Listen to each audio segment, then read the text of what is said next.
In this video, we will discuss present value and future value with periodic rates and times. We're going to look at our compounding frequency when it occurs more often than annually.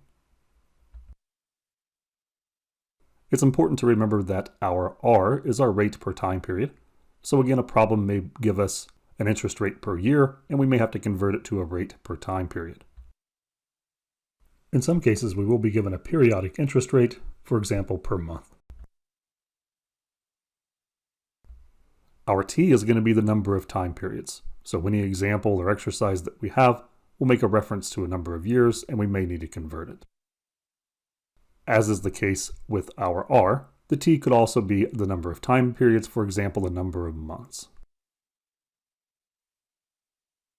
And in previous examples, we may have assumed that we only earn interest per month or one time a year. Now we're going to assume that our T in the calculations is going to be the number of years times the number of time periods in a year. And our R is going to be the annual percentage rate or some quoted rate divided by the number of time periods in a year. And so, for example, if we have some annual rate and we earn interest or pay interest semi-annually, we would need to make an adjustment to the number of time periods per year and the rate charged within each period. And for that example, we would simply divide our annual rate by 2 and multiply our number of years by 2. And our compounding frequency is going to be determined by how often we earn interest or how often we pay interest. Here you see a short table of some of the different compounding frequencies that we may have. Sometimes our compounding frequency is denoted with an M. And so you'll note here that if our compounding frequency is quarterly, in other words, if we earn interest quarterly, there are 4 quarters in a year, and so we need to make that adjustment to our R and our T. And to be sure, if we have a compounding frequency of annually, that would be 1 year. And if an exercise, a problem, or an example says that we are going to earn interest semi-annually, then we would earn interest every 6 months. So in this case, there are 2 6-month periods in 1 year. If we were to earn interest quarterly, we would see that there are 4 quarters in a year, and each one of those quarters is going to be 3 months. And finally, for this example, if we were going to earn interest monthly, we would see that there are 12 months in a year, and so we would need to divide our R by 12 and multiply our number of years times 12. And so let's look at an example. You notice on the top right of the slide, we have our future value equation. And this example says, what is the value in 5 years of a lump sum or single payment of $10,000 made today, assuming you can invest it at 7%. And first, we're going to assume annual compounding. So here we will see our inputs. Our present value is going to be $10,000. Our T is going to be 5 because we have 5 years and we earn interest annually. So there's 1 year in a year, so we multiply it by 1. And our rate is going to be 7% or 0.07 divided by 1. And we can plug those numbers into our equation.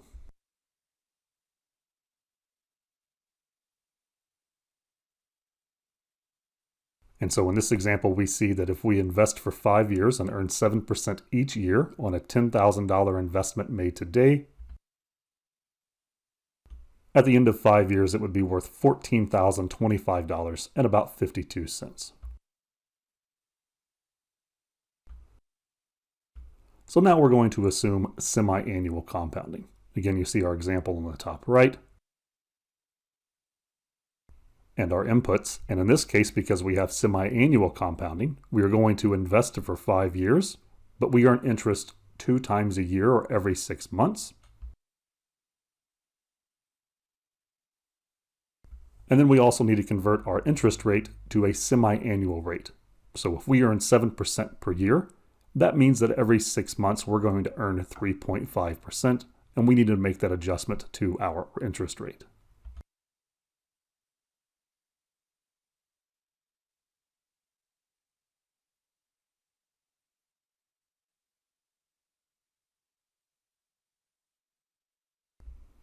And if we assume that we invest $10,000 today as a single amount for 5 years and earn 7% per year,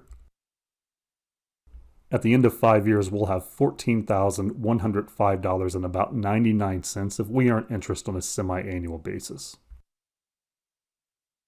If we compare that to our annual number, we'll see that we picked up an extra $80 in interest, and that's due to earning interest sooner. It's due to extra compound interest that we're going to earn over the life of this investment.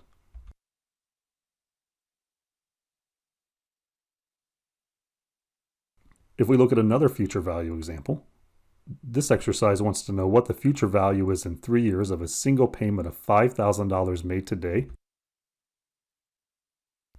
assuming you can invest it at 8% and earn that 8% each year. And first, we're going to assume annual compounding. So we're going to make an adjustment to our T and our R by a factor of 1.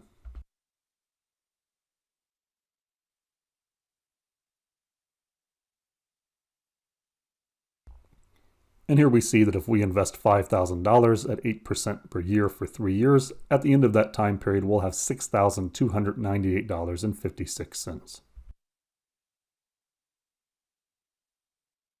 And now we're going to assume that we have more frequent compounding. In this case, we're going to assume quarterly compounding with the same inputs. So we're going to earn interest 4 times per year. There are 4 quarters in a year. So in this case, we have our 8% per year, and we need to divide that 8% per year by 4 because we're going to earn 8% per year, but that's 2% per quarter, right? 0.08 divided by 4 is 2%. And our T is going to be our number of years, which is 3, times our number of compounding periods in a year, which is 4. So our T is going to be 12, and we still have that same $5,000 present value. So here we're going to plug our R and our T in the equation. And we find out that at the end of 3 years, with a $5,000 lump sum payment at 8% per year with quarterly interest, at the end of those 3 years, we'll have $6,341 and about 21 cents. If we contrast that to when we earned annual interest, we'll see that we picked up an extra $42 or so in interest by earning it quarterly.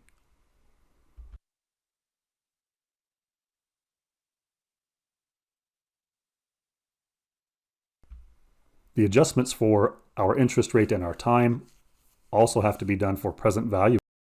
And so in this case, we see an example that asked, what is the present value of a lump sum payment of $5,000 received in 6 years? So that means we'll be paid $5,000 in 6 years. And we want to know how much that's worth to us in today's dollars if we assume a rate of return or an annual rate of return of 10%. And so our future value for both of these examples is going to be $5,000. That's how much we get in 6 years. And for the first example, assuming annual discounting, our T is going to be 6 times 1 or 6, and our R is going to be 10%. And we find out that our present value is $2,822 and about 37 cents.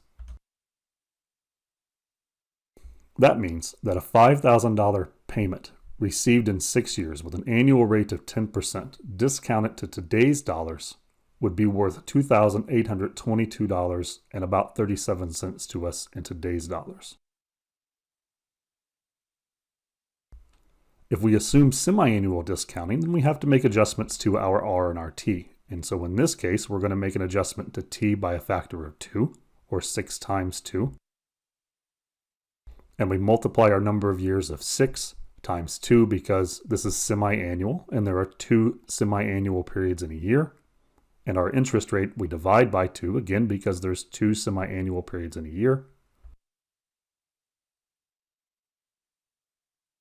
And we find out that our present value, assuming semi-annual discounting, is $2,784 and about 19 cents.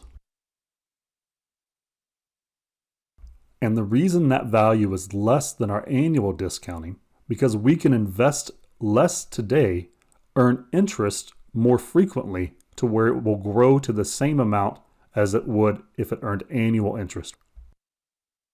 In other words, the advantage of getting compound interest from multiple compound periods per year is going to make up the difference between $2,822 and $2,784. In other words, if we were to invest it, we would earn about an extra $38 over the course of this investment. Again, just to recap, any rate that we have, if we have annual compounding, that will be the rate that we use in our calculations. If we have a semi-annual time period and we have an interest rate, say 12%, and we earn interest every 6 months or twice per year, we would divide that 12% by 2 because there are 2 6-month periods in a year, and we would earn 6% per each 6-month period.